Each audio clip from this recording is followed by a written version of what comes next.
8, 9, 10, 1, 2. How about now? Good? So everyone missed all that, huh? Ready? Turning 1, 2, 3, 4, 5, 6, 7, 8, 9, 10. 1 and 2. Okay, back and forth. 1, 2, 3, 4, 5, 6, 7, 8, 9, 10, 1, and stop. Okay, center, tilt to the side. 1, 2, 3, 4, 5, 6, 7, 8, 9, 10, 1, and stop. Center, rotating down, around 1, 2, 3. Reverse, 1, 2, 3. Hands up, pull in, inhale, exhale. Okay, hands up, inhale, exhale. Palms up, inhale, fold, elbows out to the side, up on your toes, inhale, and exhale. Okay, spread your feet, turn your shoulders, 1, 2, 3, 4. Relax the shoulders so the arms will swing and sort of flop around like this so that they're not stiff like this. This just lets the joints sort of give way to the movement. 1, 2, 3, 4, 5, 6, 7, 8, 9, 10, 1, 2, 3, and stop. Okay. Cross your fingers, turn, stretch it out.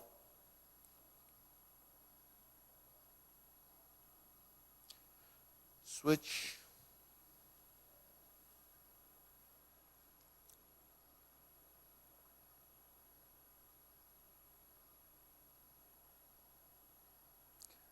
Switch.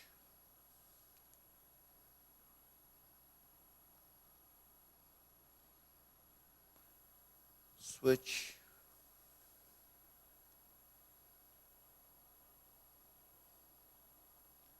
Switch, straighten the front knee. You know, stretching is one of these exercises that a lot of people don't like because if you haven't been stretching or you don't stretch at all, it's very painful for some. It's really painful because your muscles don't release and they resist, so you have a conflict in movement. So that same conflict is what happens when we move. Those conflicts actually become a problem with the joints and doesn't allow you to move smoothly or gently. Your body becomes a little bit too rigid. And, you know, the word little really is using the term mildly because tension is really not a good thing in the body. Then we'll go to center. Actually, I haven't done this for a while, and it's something that actually helps open up. This is just for the students that normally would do this. It's not something I recommend while you're just watching the video, but you have the potential to actually sit back and spread your feet and stretch out the inner thighs. This floor is actually pretty slippery, so your muscles actually have to resist it a little bit, but you have to balance what happens between. So this might be a little excessive for some people, but the thing is, it does open up the hips. Okay, we'll close it up.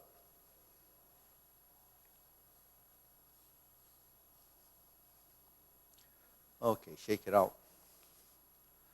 So most of you, if you did that, you'd probably feel like when you get up, your body. But actually, that's because the back of the legs and the inner thighs are so tight that it's actually resisting and causing the body to tense rather than to release. Okay, deep breathing. Inhale. Exhale. Inhale. Exhale. Inhale. Exhale. Okay, hands on your waist. Shoulder roll. Ready? 1, 2, 3, 4, 5, 6, 7, 8, 9, 10, 1, and stop. Reverse. 1, 2, 3, 4, 5, 6, 7, 8, 9, 10, 1, 2. Okay? Press, release, exhale, inhale.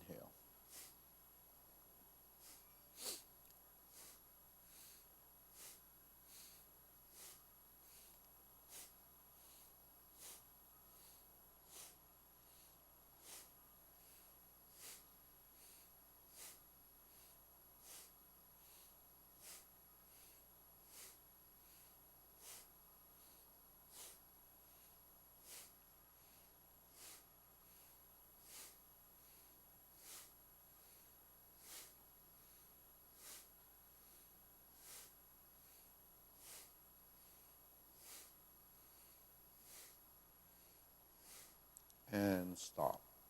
Hands up. Pull an inhale. Exhale.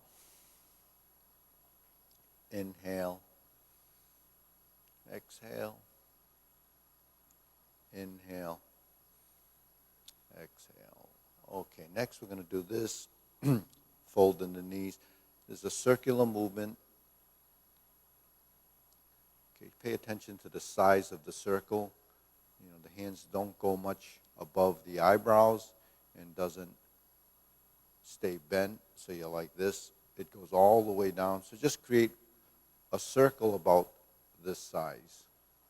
It's all relative to your body, so it's between here and here, and comes out to about this point. And your arms about 45 degrees into the corner.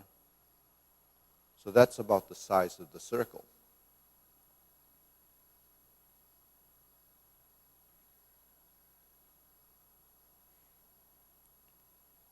Okay, reverse.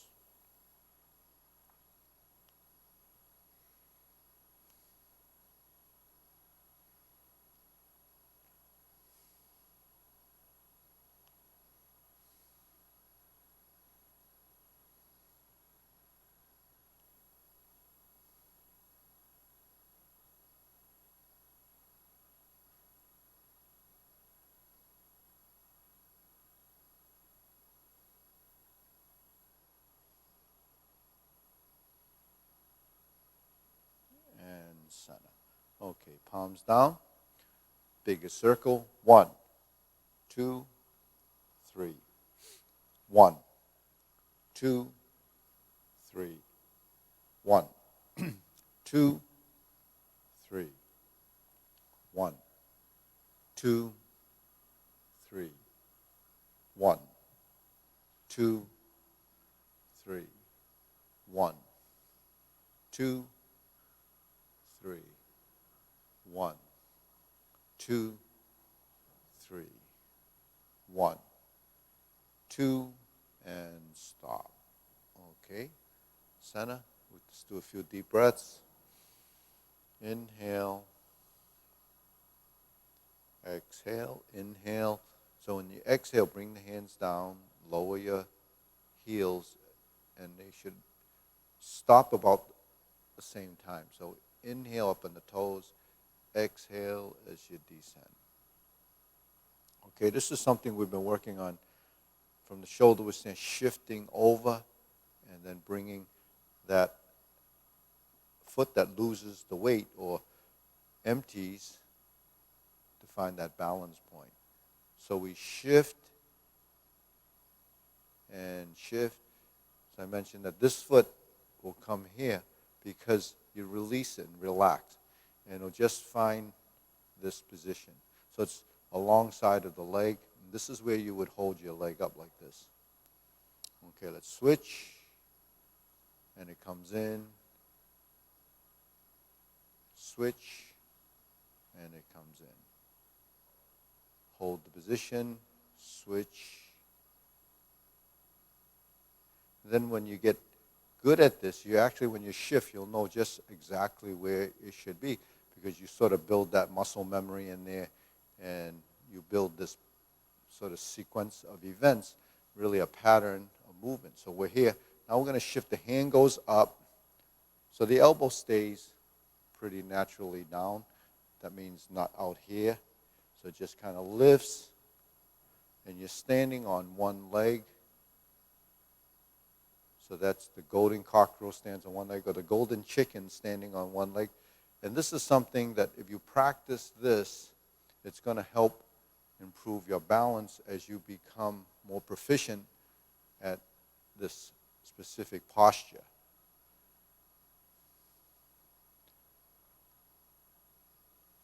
So while we go through all these movements, at the end of it, you might say to me, so what can I do to improve my balance? So a lot of people don't realize that what we're doing is working toward improving balance. So exercises are very specific to the exercise and specific to your goal. So if you're working on finding your center and then lifting, you're working toward improving your balance. So what does that mean? It means you have to practice it. So you have to practice specifically the idea of finding your center, transferring your weight, lifting your knee. Find the center of gravity, the center of mass, and then your balance will improve. But along with that, the thing is you have to upper body. You have to relax the upper body so it's not creating force in the upper body that makes you top heavy. And why does your body become a bit of force? Because it could be anxiety, it could be just a little bit stress because you're trying to balance. So it's a psychological thing as well as a physical thing. So you have to just clear your mind, find your position, and be more mindful and conscious of where that position is. Now we're in motion, so that's why we have to practice to be able to control the speed and the action of that movement. Okay, now I'm going to switch gears. Now when I get to this position, okay, I'm going to pull my feet together.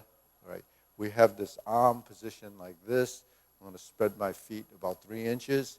That's still a little bit narrower than shoulder width. And I'm going to step, and step. Okay, so this is how we walk, but at the same time, this is how our arms move with the legs. It's a relationship. So once we get that concept of opposite sides moving toward the front, then we're going to start to swing. So we're balancing, and it's fairly relaxed.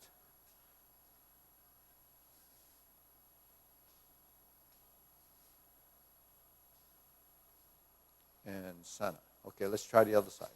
Take a step, take a step, take a step. That's 3 steps forward, 3 steps backwards. Now we're going to go 1 step forward and then go backwards and forward and backwards and then let it go.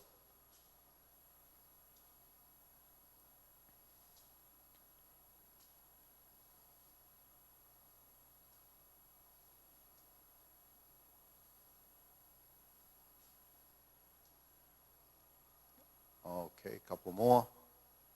And center. Okay, now we're going to stand like this and we're going to go from side to side. This foot's going to go out and then in, out, but this time we're going to pass. Pass your supporting leg. So the movement's pretty balanced between this vertical line and the arms. So if your arms are swinging pretty evenly, then The leg just has to go in the opposite direction. All right, switch.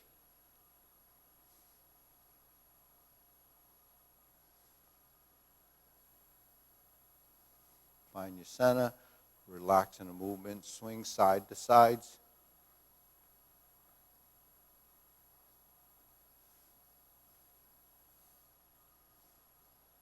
Okay, shake it out.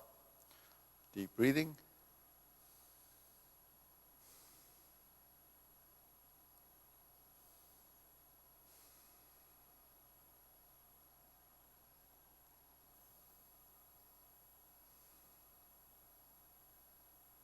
Okay, so those two exercises built, balancing and center of gravity control, and we actually work the shoulders and the hips by letting them swing. And the shoulders, we learn to relax them. And then the hips, we learn to relax those because the hips and the shoulders, the tendency is to be kind of stiff and tense. All right, so with that said, we're going to move on to the silk reeling exercise. So these are continuity exercises and is building transitions in the posture. So you have your forward position. This is the hold the ball position, and we move forward. We move through the front position and then back and then turn. Now when we separate the hands and then sit back and turn, 1, 2, 3. So there's your hold the ball. Here's your frontal position and holding the ball. And then think of this position in the front as diagonal flying or part the horse's mane. Sit back as a neutral position, and you're here and you're here. So the sequence of events is 1, 2, 3, 4, and 5. 1, 2, 3, 4, and 5.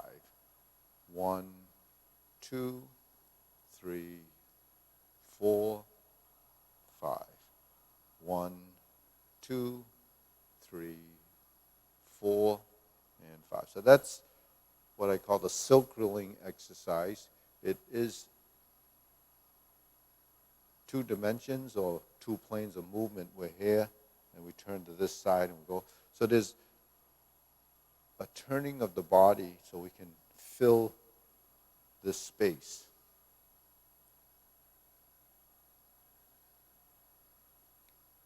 And we're in the forward position. It happens because the knees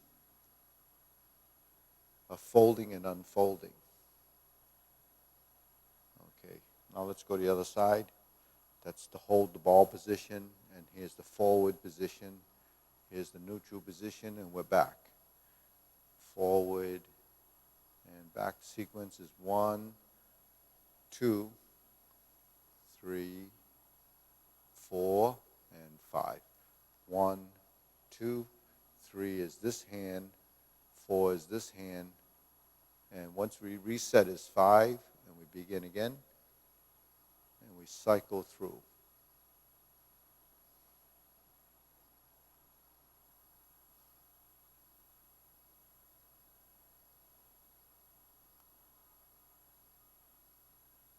Forward position, diagonal flying. Forward position, part the horse's mane. So you just recall those 2 names. This happens inside this drill, just to give you an idea that we're holding the ball and diagonal flying. So hold the ball is the setup for those two postures. Okay, then from there, we're going to practice, bringing the hands to here, crossing the arms, and folding. Right? So this is how we prepare the form. When we bring our hands like this, the hands are facing side to side, there's your triangle. So we bring it back to here, and then separate them, there's your cross hands. Bring 1 foot forward, and we're going to open like this, and close. Open and close. we're going to go up and down. So I'm exaggerating so you can see that there is a motion that you lift and an movement that opens, it spreads. Okay? So when we do this, you can see I'm opening like this and I'm closing like this. So both hands are facing that way. This front hand is in the front of the arm, and it's the same side as this front leg. Okay, so let's do a couple more of those. Okay, now we're going to switch. Same thing, this side, front leg cross, open, both hands facing that way, close, and you extend upward and down. So you're doing the lifting of the leg. So if the body goes up, it's lifting, and the whole body feels like it's rising and then folding. Okay, so that's what we need to do when we're doing the kicks or we're doing any of these balanced positions, is to lift the spine, and that kind of gives you the balanced position. And then you're strengthening this muscle from lifting, you're strengthening this leg from lifting the weight, your body weight. So it's a weight-bearing exercise, and that's all you need to do to strengthen each appendage. So you're working through body weight shifting and exercising the ability to lift your body weight. So that's all we need to do. We don't have to do hundreds of squats to try to build strength in the thighs. All you do is have to lift your own body weight, keeping weight on one side at a time. So that's really what Tai Chi has to offer from the perspective of how does it help build strength in the legs, and how does it help build better balance and mobility. So between those three things, balance is developed by practicing what we just did. Strength is developing from shifting of weight and carrying that load. And mobility is learning to transfer your weight and then moving the unweighted leg to control that. And then once you've controlled that, you're also controlling your center of mass as you step from one side, one direction to another. So you're actually just alternating your legs. And then building that upper body relationship where the body is actually connected somehow to the limbs below. Okay, so when we're doing that, there's a relationship. When we're doing this, there's a relationship. When we're doing this, there's a relationship. So there's really a method to the madness. We're building just integration of body and balance in motion. Okay, now we're going to go from here to this position and create a circular movement. Okay, so all this time we're doing a lot of things out here. This time it really changes from front to back and down. So the direction of movement, you're drawing the hands back because you're dropping the elbows, and then there's a sort of vertical down,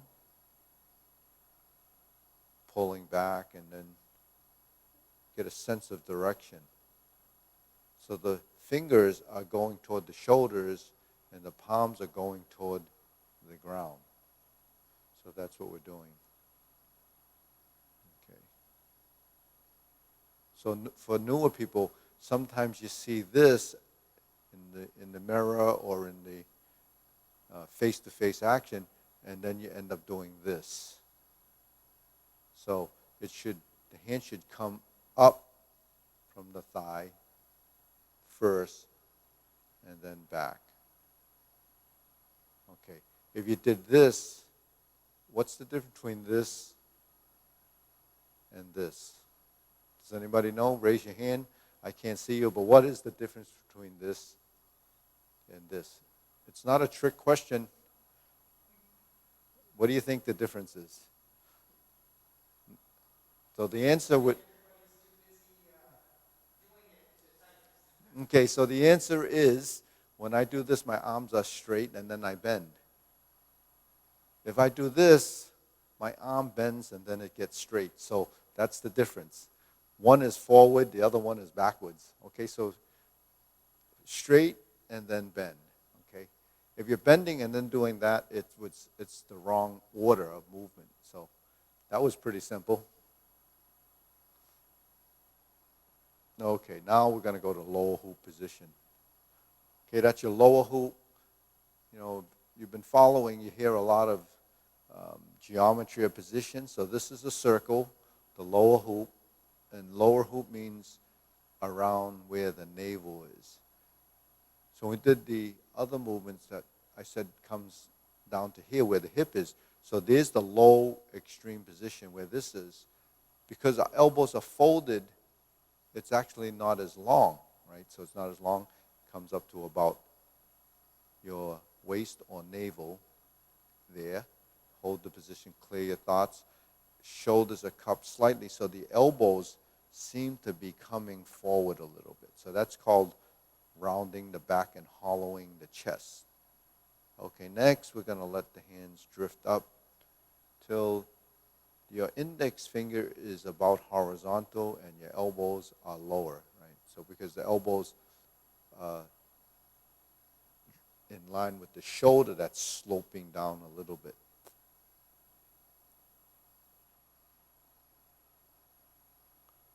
So when the shoulders are sloping down, you should feel like your body is rounding.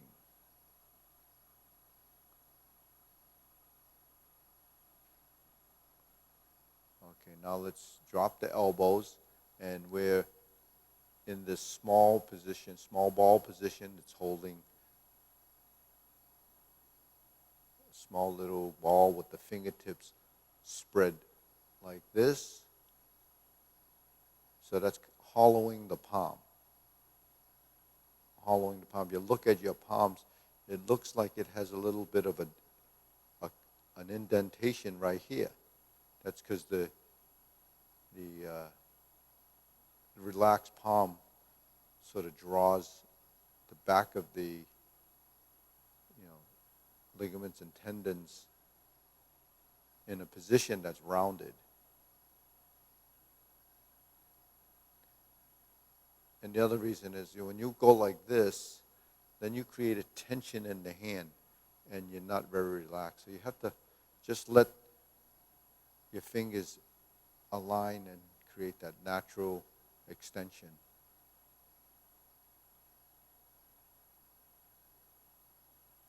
Okay, then lower the hands.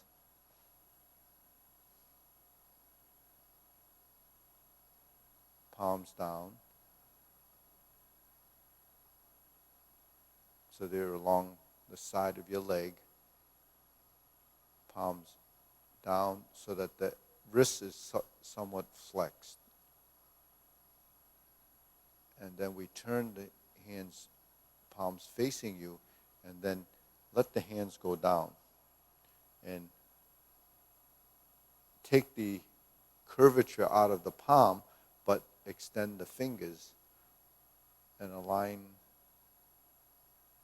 the arm so it feels like it has a force going downward. But not excessive. It's just getting the fingers to straighten.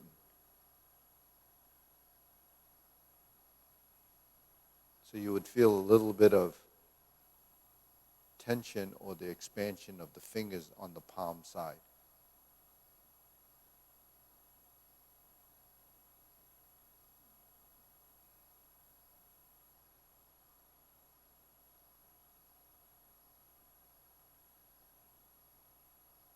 Okay, now hands up.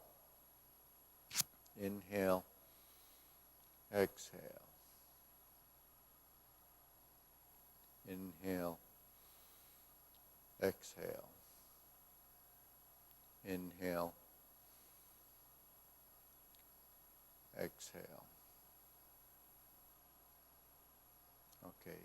Next, we're going to do the diagonal flying, which is this position. We did this during the silk reeling, but this is just focusing on point A and point B. So we sit back and go forward. This is diagonal flying. And we go back and we go forward. Okay, we're going to switch up on that. Do the other side, diagonal flying. Just go through a few of the postures. Okay, just defining these two positions, starting from point A and B. Sometimes it's called slanting diagonally or diagonal flying. It's the hands moving on the slant and it's on the diagonal. Okay, next, cloud hand movements. We're going like this.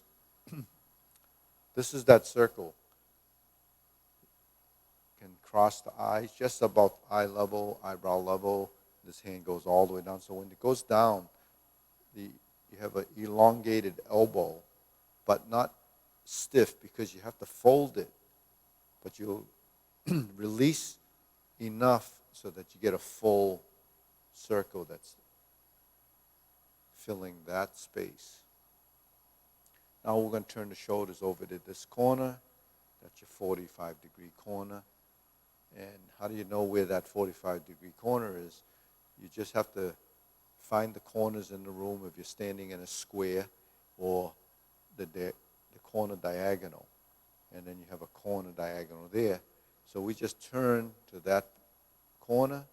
So the corner position should be 90 degrees to your center or your chest. And our hands are like this. Then we switch to the other corner. Then we switch to the other corner.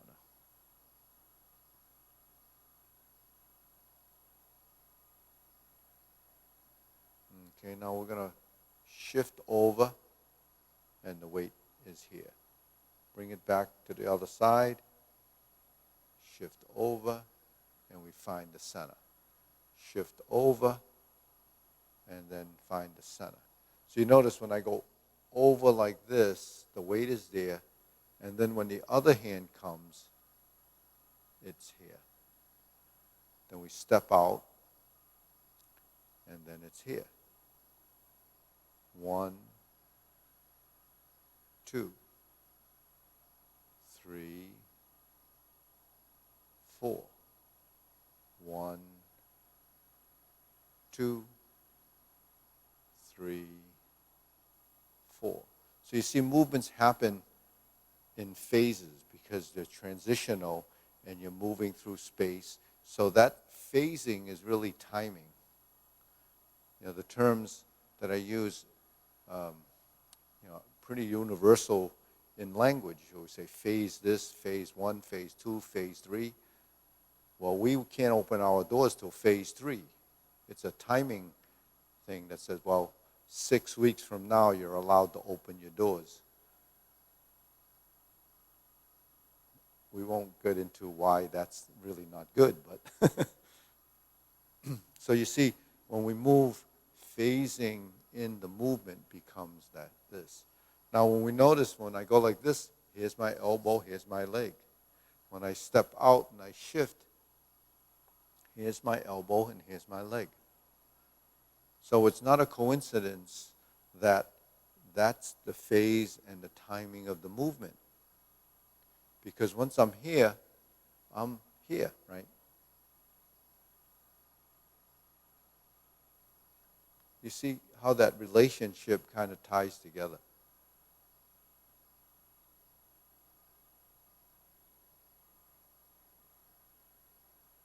So that phasing, what does that teach you over time is that when your body starts to get comfortable with the movement, that it has this natural relationship in position and in postures that really allow the body to build that specific relationship in that specific posture.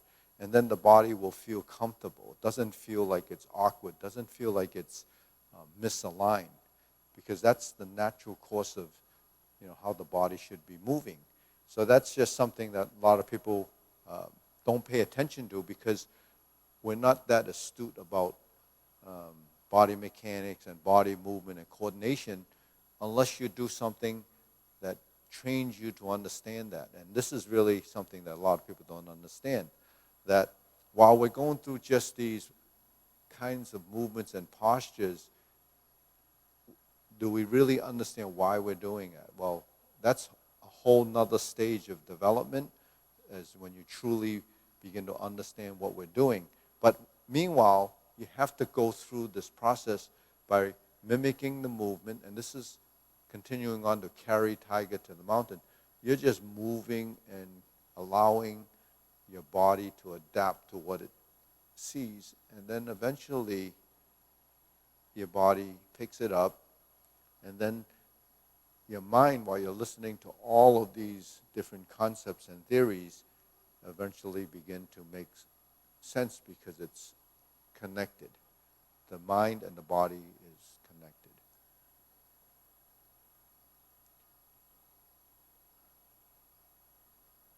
So Tai Chi is not just this slow motion, float around in the middle of space, and it's just, peachy keen, just going through some gentle motions. It's really about building structural integrity, body mechanics, integration of body, understanding naturalness of movement, and really essentially building body intelligence.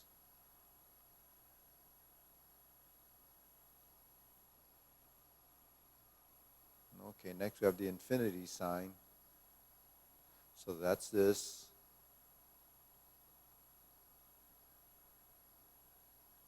So that's a figure eight on its side. All of these drills are bringing in patterns of movement as well as identifying the motion inside the postures. This is form the fist.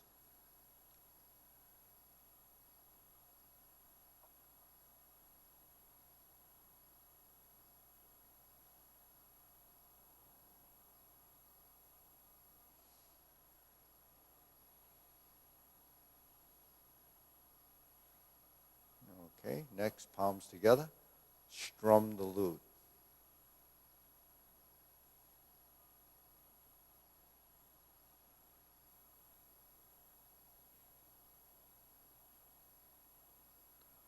Okay, so these are really the fundamentals, the building blocks to the Tai Chi paradigm form, and it's also building blocks to the patterns in motion.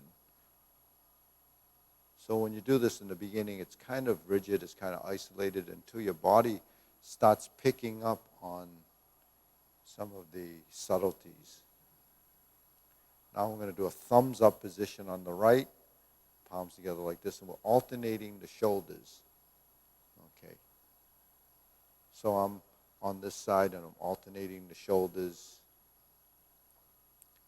And then I'm going to go back and switch to the other side. So now my right is up, your left is up. This is mirror image. What I did earlier was on the back side, but you could see my hands moving in the mirror. Okay, so, different people have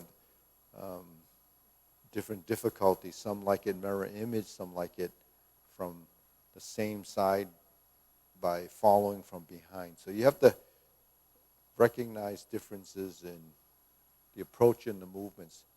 Okay, so this is still mirror image, and we go to this side. And then we go to, this is draw the bow. Okay.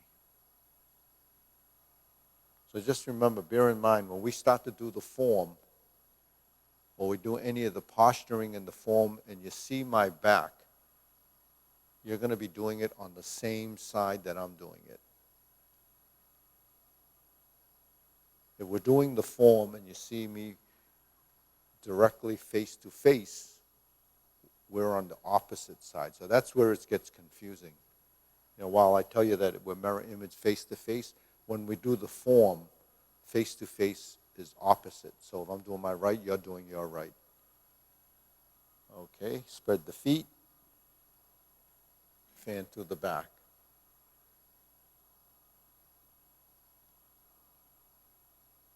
So we have the cross hand position, that's in your center. Elbows up and out.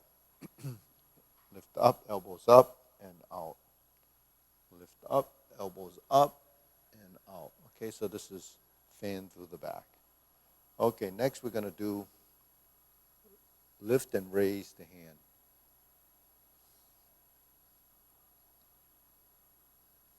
So this is raising the hand. In the form, we have a term called raising the hand, but that's a little bit different in the sense that we only raise the hand to here. Okay, and we raise stork flap swings is here. In this, we go all the way up, so it's lifting and raising the hand, but it's actually more of increasing range of motion, and you can think of the hand pointing to the sky and pointing down to the earth. So it's kind of reaching for heaven and earth, kind of a metaphor they use to describe the action. Okay, and in between we have the torso. Okay, all right. So that does it for the warm-ups. 45 minutes goes through pretty fast. So now we're into the posturing, but we've already done some postures. Last class, I went from the beginning to the first section of the form, and I did it in the linear direction. So linear is facing the mirror, doing each posture individually, and then, we continue. But remember, the form is mapped out in directions, and if I do that, it's very confusing. So right now, I'm going to do the linear form, and then we'll do the last 5 minutes doing the complete form. So starting off, I'm going to run through the linear form for the first section, which we did last time. We step up on the left side, and we go to vertical. We press forward. That's beginning style, left side. We step through, make a transition to the right side, and we press forward. So that's beginning style, left and right side. We separate the hands, draw down, invert the hand, push forward, and hook the wrist, and sit back.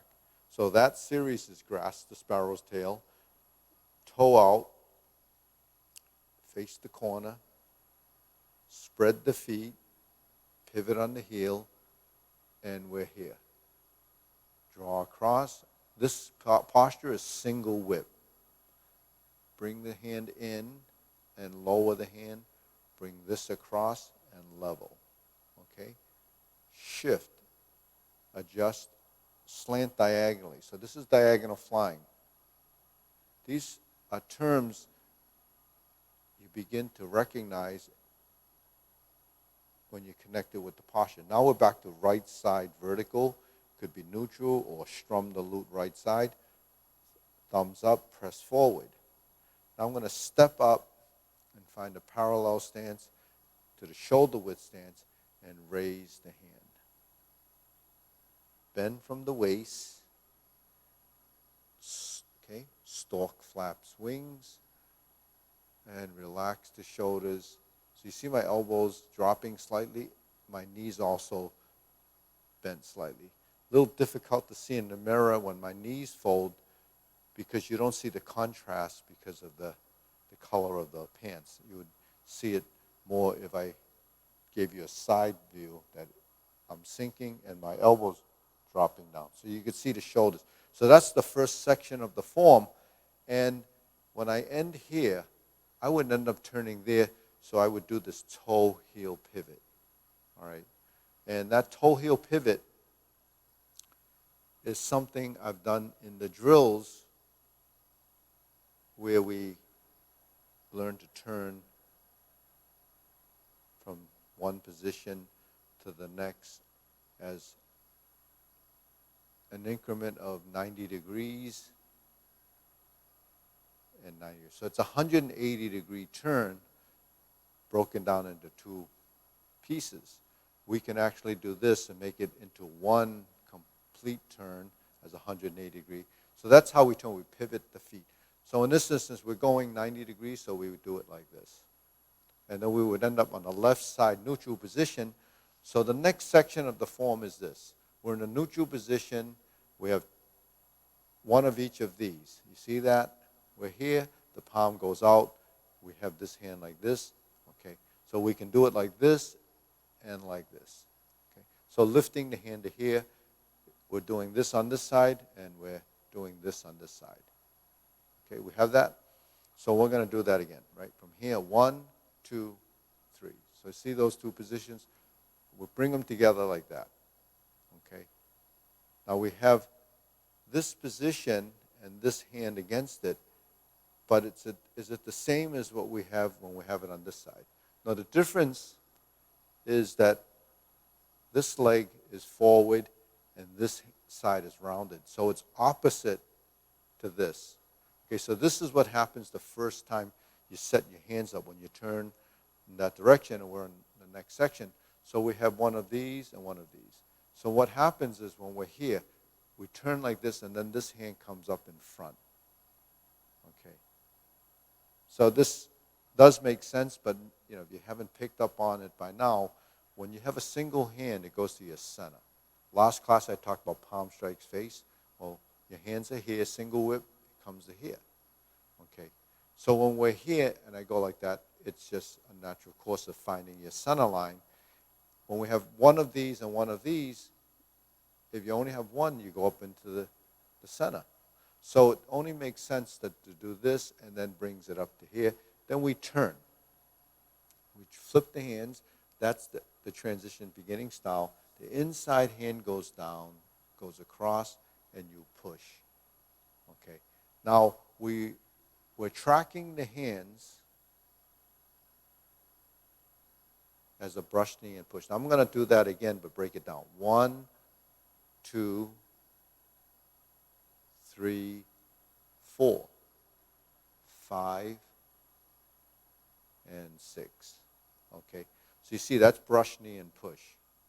Now, I know you all followed the hands, and you got that sequence, but did you see the legs?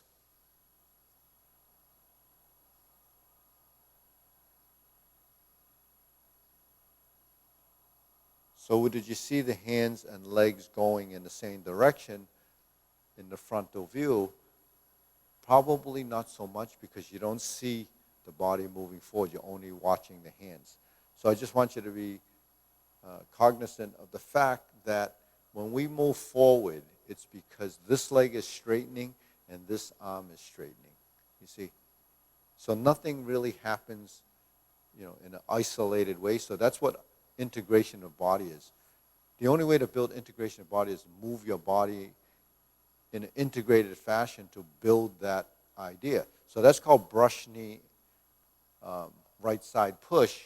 Now when we do the second one, if we just put it into the same format, and we went to this side, your left side from here goes like this, and this side does that. When you bring your hand over, there's your center line. Okay, here's your turn.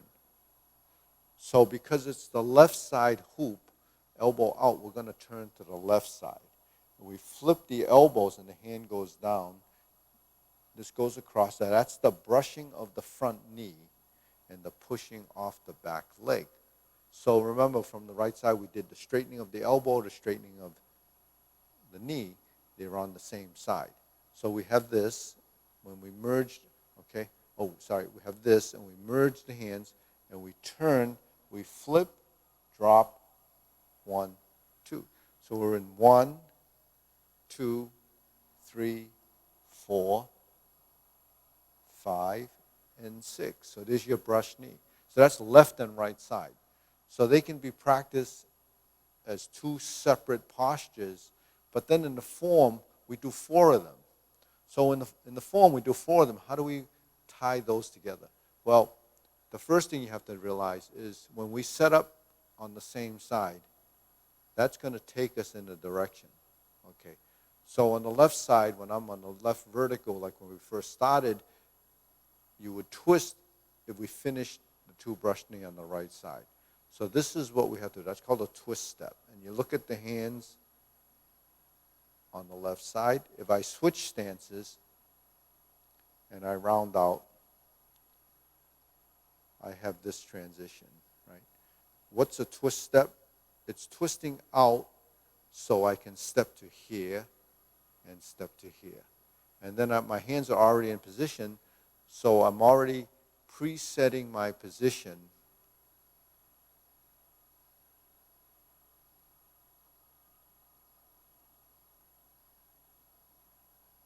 for the brush knee. Okay. So what I'm going to do now is do 4 brush knee with that leg transition, and then we're going to go into the long. We're going to go through the form. So let's do it. 1, 2, 3, 4, 5, 6. So we're here. First brush knee. Second brush knee.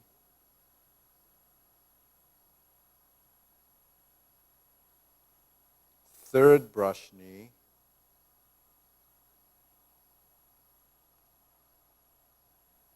So you see what I did? I stepped through. I'm on the opposite side, and I turn to the left. And if you haven't picked up on this from before, okay, you see, same side, toe out, step through, right elbow, right turn. Brush down and push. So that completes all 4 brush, knee, and push. So if you're learning the form, and the reason why I've been breaking this down, so that people that are at home watching, if I keep running through the form for the people that know it, you're not going to be able to learn it as easily. You just kind of have a whole lot of trouble trying to recall what's going on. So you visit the first section of the form. That was done last class, so you can look, see if it's on YouTube, so you could follow that. It's archived. We just did the brush knee 4 movements, so you follow that. Learn the brush knee. Next class, I'll pick it up from brush knee, and I'll move to the next couple of movements. And then when you start to see the group doing the form completely, then you'll actually start to recognize it over time. But build the pieces. Build the pieces, one section at a time. Okay, now we're going to start off with the form. We got about 5 minutes, and we're not going to rush through it because we're going to follow it up with a 108 movement form, so we're still consistent with what we're trying to do. Okay, so here, grasp the sparrow's tail. So you saw this in that linear form. So if you're watching, this is what happens. This is the mapping of the form. And try to track it. The more you see it, the more you'll recognize and identify with where the form is going from position to position. It's not 10,000 movements linked together, and you're expected to remember the sequence and the order. There's really just individual pieces, mini sequences combined, and we run through it. Here's your brush knee. We just went over that. So here's your second brush knee, and it's complete. Now we go to the left. So we have to round out on the left side this time. So we did 2 round outs on the right the first time. Now this time we're on the left. Now we're rounding out on the right side, so we're presetting those first 2 positions so that when we step through, we're already set up, and we turn to the right. Now, you may not, interpret and understand everything I'm saying while the body's trying to catch up with what you're telling it to do. This is strum the loop. We're going to go over that the next class. Close the door, form the fist, and punch. For you know form the fist, you know divert and block from the drills. If you don't recognize these, you just have to do the drills in the warm-ups a little more. Back to neutral, left side, turn, fist under elbow. That's this. Back to neutral. Round out, this time left. So every time we round out, we should have, this is repulse the monkey, we should have our center line and the thumb on the center line and the palms together like this. We turn just like the brushed knee, elbow out. This is repulse the monkey. That's just, highlighting the positions. So there's a consistency in where the hands are placed. Hold the ball, toe out, step up, diagonal flying. Sit back, insert the needle, step up, fan to the back. Turn. Parry and punch. Step forward. Form the fist. Divert, block, and punch. So we just did this earlier, so now you can see that we're just doing it again, and if you learn it on the other side, you'll know it on this side. Bring it down, turn, carry tiger to the mouth, and go to the back corner. So remember, this is facing you now, if you're following it, so this is the same side. I'm raising my left hand, you should raise your left hand, bend from the waist. When I turn this way, you're going the opposite way, and then we end up here, stork flaps. Now we turn this way. Now, if you're following, depending on where it is, I'm doing left side grasp the sparrow's tail. So you should be doing the left side grasp the sparrow's tail. Left side hook wrist. Open the stance. So this is single whip. Now the palm side goes in, the hook side goes across, and we level. Flip the hands over. I move my right, you move your left, diagonal flying. You're falling from behind, you should be on the same side. Okay? Sorry, you should move your right also. And this is part the horse's mane, so if the camera's behind me, we should be on the same side. I'm going to step up, I go to neutral position. When I stroke down, it's my right part the horse's mane. Now, here's just a sample of what you can do. If you face your fingertips in that direction, that's the direction you're headed in. Okay, because that's the open side. Okay, now if I sit back, I'm going to go in that direction over in the opposite corner. So just point your finger in that direction and you'll go into that corner. Now I'm going to hook my wrist and drop my elbow down. So this position you'll recognize as the starting position after grasp the sparrow's tail to single whip. Okay, now I'm going to bring my hand down and then pivot. See my right foot pivoting? And then I step out because that's the left side. I'm stepping over to the left and pivoting. So all these pivots are on the heel. I'm going to do one more set on the heel. Toe, toe, heel, heel, toe. Hook, open, 1, 2, 3. 1, 2, 3. 1, 2, 3. Close the form. Okay, so that's the complete Tai Chi Paradigm form. Hopefully you got to get through that and see most of it. We're going to move to the 108 movement form. And, you know, for those who haven't actually learned it, all it is really the postures in the Tai Chi Paradigm, and then there's the kicks, downward posture. So there's a series of postures that's in addition to what you learned in the paradigm. So there's about another 20 postures. So when you put it all together, the 37 postures make up the 108 movement form. And the 108 movement form is broken down into segments or sections, and you can use different dividing points for the sections. So if you use the first set of cloud hands as one division, then the second set of cloud hands, the third set of cloud hands, it'll kind of give you a section to work on. But, you know, those sections are fairly long for someone that hasn't studied Tai Chi. So if you know the Tai Chi Paradigm, it'll give you a good foundation. So when you move to the long form, you'll realize that after the first set of cloud hands, you have the kicks.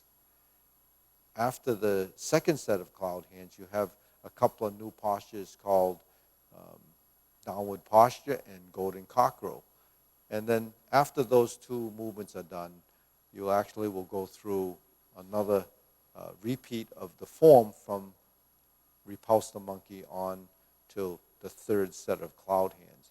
When you get the third set of cloud hands, you'll have a series of movements that not 100% completely different from what you learned as a setup, which is really palm strikes face, and you'll have some ending movements that have the single lotus kick, the double lotus kick, and a few more postures that make up that last section right after the third set of cloud hands, which is actually pretty short. It's only about maybe 20 different movements that make up that ending section.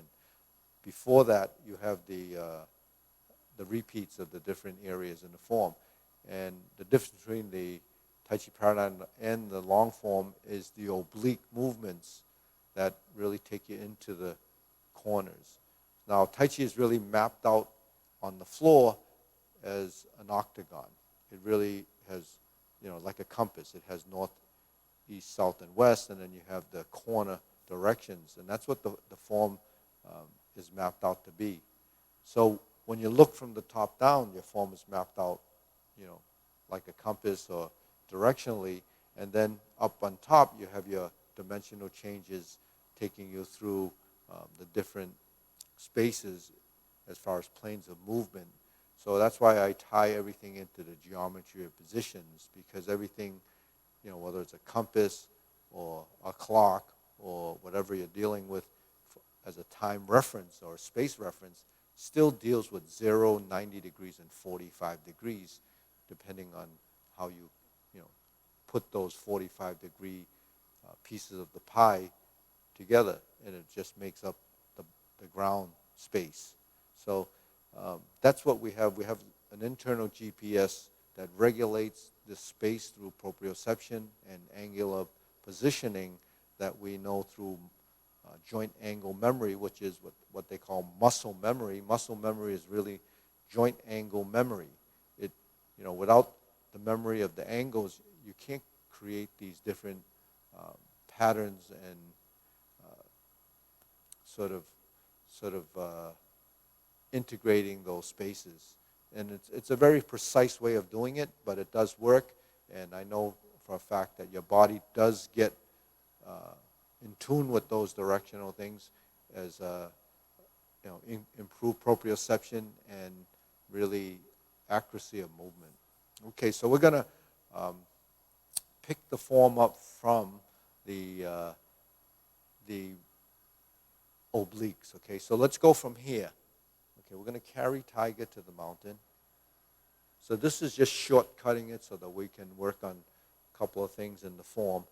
These are the obliques. So we're going to the corners. Brush knee, 1 and 2. So we have the right and left. So all this is the 180-degree dot. I've done this in a drill with the brush knee movements, and this is grass the sparrow's tail.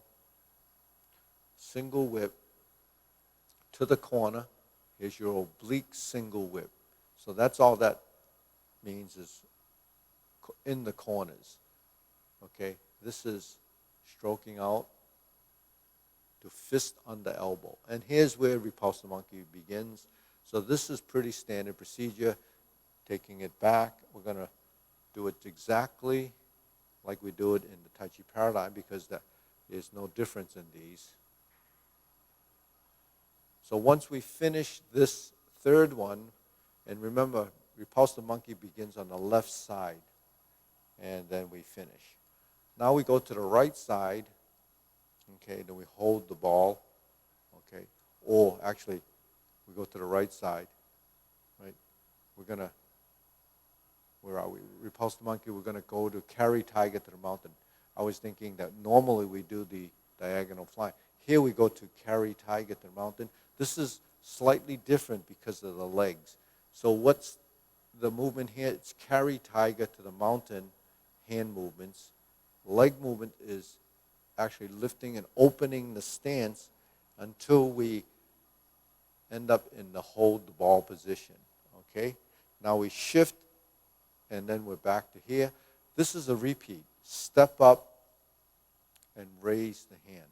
So that we see the add-on pieces, but it's nothing that you haven't learned from the Tai Chi Paradigm. Okay? So now we're going to turn.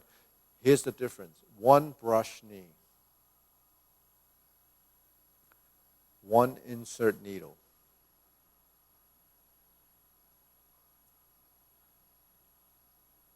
Fan to the back as usual. Turn, parry and punch.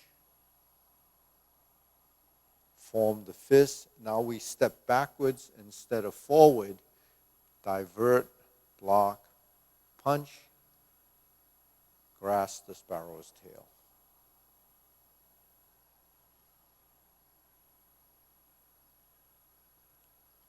Hook your wrist, single whip.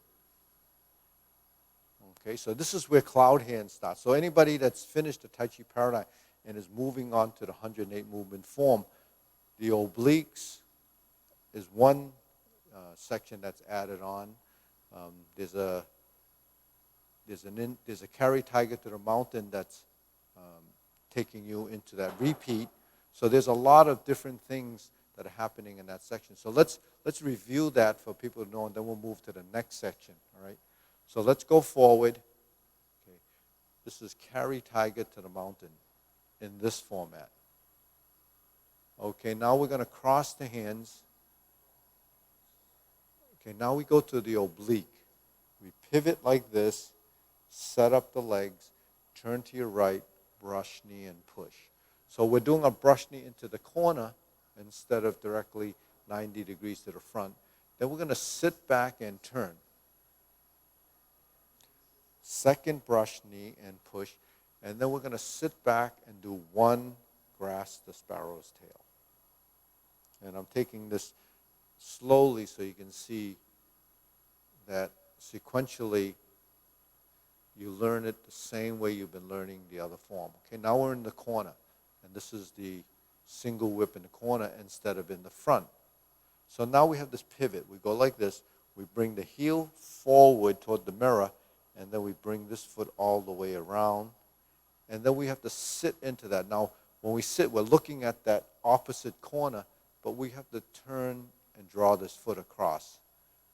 And then we sweep across like this, slice out, just like setting up for the fist on the elbow.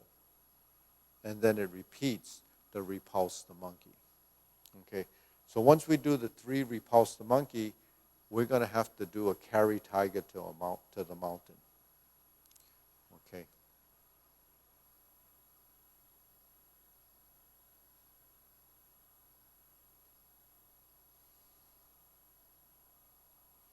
Okay, here's carry tiger to the mountain. On the right side, you go to neutral. You go to lower hoop. We pivot. Now here's the twist stance. Here's where people have a little trouble. When we're in the twist stance and we lift the hands up to here, we have to bring the weight over that supporting leg so that we can lift and then open the stance and then come back down to horse stance. Now the hands are like this. You bring the elbow in and then down. You bring your elbow across and then level. Shift. And then we just repeat the sequence from the very beginning, like the section 1 of the form. And we go forward, raise the hand, stork flaps wings, and then we're done here. Now we pivot, we add 1 brush knee, we sit back and we do 1 insert needle to fan through the back. Okay, so that you should be familiar with. And then we're going to turn, stroke down, parry and punch. Step backwards instead of forward, and you do a divert, block, and punch. Then we toe out, step up to neutral right, and we do a grasp the sparrow's tail. Hook your wrist, turn. We open the stance to single whip. Okay, then it continues to cloud hands. So we have a different setup in this form. We hold the ball before we actually initiate the cloud hand. So that's the difference. So you just want to clarify or bring out the different transitions when you do the long form so it doesn't confuse you. You're going to see, well, should it be like this or shouldn't it be like... In the Tai Chi Paradigm, we don't do the hold the ball during the cloud hands, but we do it in the long form because it's kind of building blocks. And in the long form, we have 3 sets of cloud hands, as I mentioned. So that's the tutorial for the people learning the 108 movement form. So review that. It's on YouTube. It's going to be archived so you can review that section, work that section till you get familiar. Now, when you're doing, say, multiple forms, you have to continue to practice your Tai Chi Paradigm in the segment that you're learning as the obliques and any of the new movements that take you up to the first set of cloud hands. Because if you don't do that, you're going to confuse the 2 forms. And the other thing is, you have to practice them so that in the long term, 4 to 6 weeks or however long it takes for it to go to long-term memory, you'll end up compartmentizing it and the forms will stay as separate pieces. Otherwise, if you're doing too much new movements simultaneously without practicing the previous sequence that you learned, you're going to get it confused because the recall is the current, and unless the Tai Chi Paradigm form is in the long-term memory, it's going to get a little confusing. So that's really what happens for anybody. But for newer people, that's just the advice, to keep both forms working. So do both at the same time when you practice. Okay, now from here, the cloud hands hold the ball. We're just going to run through this because I've done this as a tutorial last week, actually. I did the cloud hand movements and shift the weight and turn. So I don't want to spend time doing this. I want to move through to the kicks.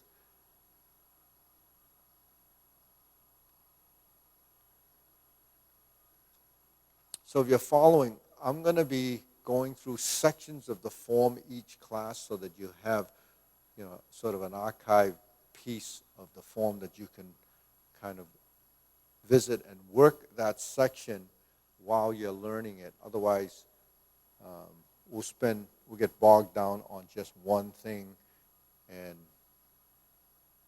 we have so many different levels of people learning that we have to accommodate everyone's needs. So here's the left side heel kick. Okay, then we're going to go into the brush knee again. So you see there's a lot of standard procedure. Brush knee is brush knee. High pat the horse is high pat the horse. So we'll start to recognize over time. This is called planting punch. The details will be followed in some of the future classes. We've gone actually over this previously. High pat the horse. Fold the elbows. Open the stance. And then we go to beat the tiger.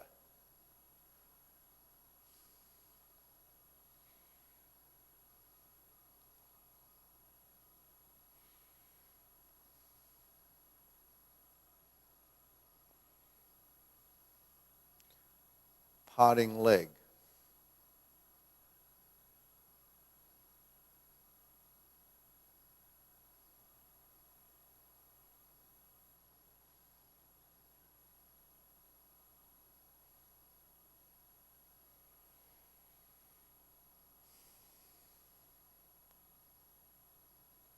Formed fists. And then we continue just like we would normally do in the rest of the form. Leopard and tiger springs to mountain. Carry tiger to the mountain. So those that you are following, we're at the obliques again. So we're going to do a repeat with the obliques.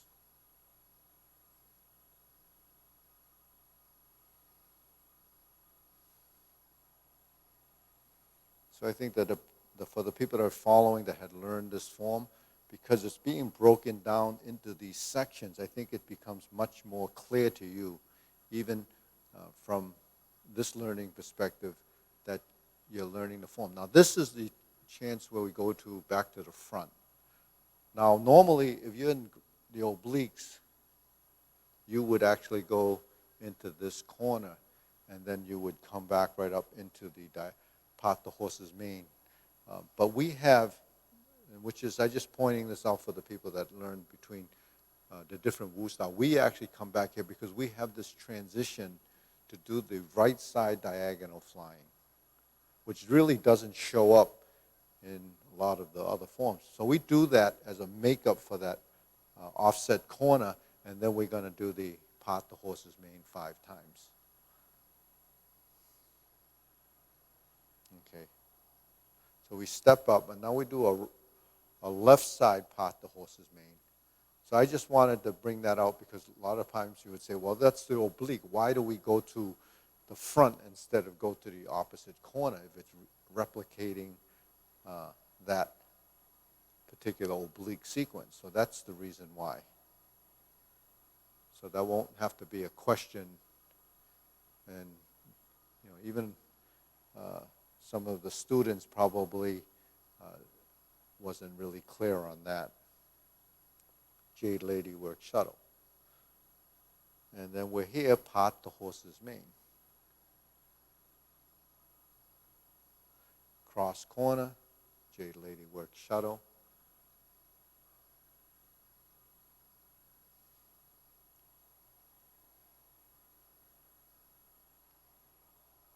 Jade lady work shuttle. So it's done 4 times, and each, the 2 opposite corners, this one had part the horse's mane. This one actually has grasped the sparrow's tail.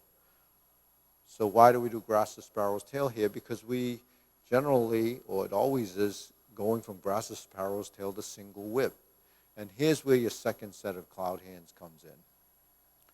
So this is actually going into the second section of the form. So the first section is pretty long. That can actually be broken down into 3, A, B, and C for section 1. But this is just something that allows you to define the sections. Okay, now we're going to do the downward posture. We've worked on this, where this is called snake sticks out tongue. Invert the hand, flip the hands over, bring it down, and then we go up into this cross hand position, and we can pause right here. Okay, just for an instant, it's going to continue, but snake sticks out tongue. We invert the hand. Inverting the hand is really turning the forearms over. And to turn the forearms over efficiently, you have to relax your shoulder, because the shoulder joint actually rotates. Now, if you don't relax your shoulder when you're turning it over, then it's going to be stiff. So conflict in movement is tension. So if you have tension in the shoulders and you force the movement, you're going to injure your shoulder or twist the ligament or do something crazy there that where you wake up and you have pain in the shoulder. So you have to relax. This is something that a lot of people don't understand, that physical movement can't be totally just physical. So when we're in this position, snake sticks out tongue, and we invert the hand and we turn, you sink the elbow, relax the shoulder. Ooh, some of the people watching would say, I never heard that term before. Cross hands, right? This is so at the end of the form, you have this cross hand position, right? But here we separate it and turn it into golden cockroach stands on one leg, and this is actually coming down, done simultaneously to here. So that's the golden cockerel. That's a balanced position. We did this as golden cockerel before as a drill. That's the Yang style grasp the sparrow tail from the 24 movement. Okay, so the golden cockerel is this or this, right? So this, every style of Tai Chi has a golden cockerel stands on one leg. All that is a single-legged position.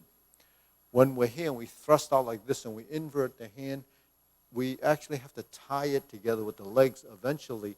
Then when we pass through, it just goes through here, and it connects here, and it passes through here. And then we're back to here, right? We're going to step back, and we're going to do repulse the monkey. So the only posture you have after the second set of cloud hands is that series. snake sticks out tongue, and downward posture. So snake sticks out tongue is a setup for downward posture. So that setup, it's called snake sticks out tongue to golden downward posture and golden cartwheel. So that series can be practiced as a unit so that you have that. Then you do the repulse the monkey. So that's just a takeaway from that. And then once we get to here, we have repulse the monkey, and that's just a repeat. We repeat the movement just like in the earlier part of the form, and it brings us all the way to the third set of cloud hands. Okay, now we're going to do it on this side one more time. So I'm rushing through a little bit with the pieces that you already have gone through so I could get to sections that are different.